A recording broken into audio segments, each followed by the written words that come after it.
आंखों में तेरी अजब सी अदाएं हैं। আজকের পর্বে এমন কিছু ঘটনা ঘটতে চলেছে যা বিহান কম্পাসের সম্পর্কে নতুন মোড় আনবে।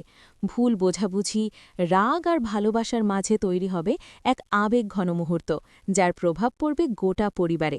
শেষ পর্যন্ত যা ঘটতে চলেছে তা জানতে সাথেই থাকুন। পর্বের শুরুতেই দেখা যায় ঘরের দরজার সামনে দাঁড়িয়ে বিহান ভীষণ রেগে যায়। দরজা বন্ধ দেখে সে জোরে জোরে ডাকতে থাকে এবং বলে কম্পাস ঘরের ভেতরে নেই, এটা সে ভালো করেই জানে। দরজা বন্ধ করে রেখে আর কোনো লাভ হবে না বলেও হুমকি দেয় সে। পরিস্থিতি বুঝে ঘরের ভেতরে থাকা মেঘমালা আর রশ্মিকা ভয় পেয়ে যায়।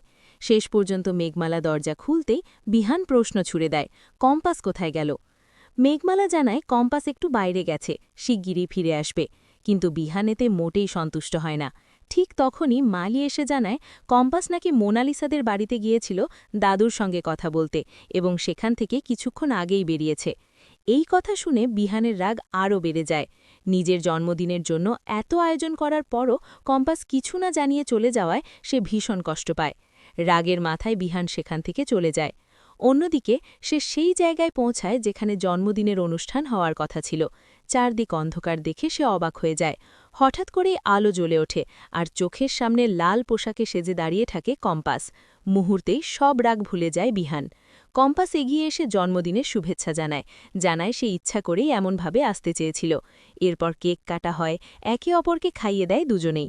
দূর থেকেই দৃশ্য দেখে মেঘমালা আর রশ্মিকা খুশিতে মেতে ওঠে।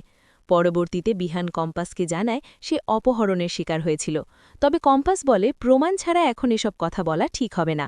আজকের বিশেষ দিনটা সে নষ্ট করতে চায় না। এরপর দুজনের মধ্যে এক আবেগঘন কাপল ডান্স দেখা যায়। এরপর চৌধুরী বাড়িতে সবাই মিলে সিদ্ধান্ত নেয় আজ থেকে বিহান আর কম্পাস একসাথেই থাকবে। তাদের ঘর নতুন করে সাজানো হয়, গোলাপের পাপড়ি ছড়িয়ে দেওয়া হয়। এই সিদ্ধান্তে বাড়ির বেশিরভাগ মানুষ খুশি হলেও মোনালিসা ভেঙে পড়ে। অন্যদিকে মুক্তি সিদ্ধান্ত নেয় সে কিছুদিনের জন্য বাইরে যাবে। তার মনে হয় দূরে থাকলেই সে নিজের পরিকল্পনা ঠিকভাবে বাস্তবায়ন করতে পারবে। শেষ দিকে দেখা যায় মোনালিসাই পরিস্থিতি মেনে না নিতে পারে চরম সিদ্ধান্ত নেওয়ার কথা বলে। তার কান্না আর হতাশা পুরো পরিস্থিতিকে আরও ভারী করে তোলে। আর অভিজ্ঞান দত্ত স্পষ্ট জানিয়ে দেয় তার নাতনির কোনো ক্ষতি হলে সে কাউকেই ছাড়বে না।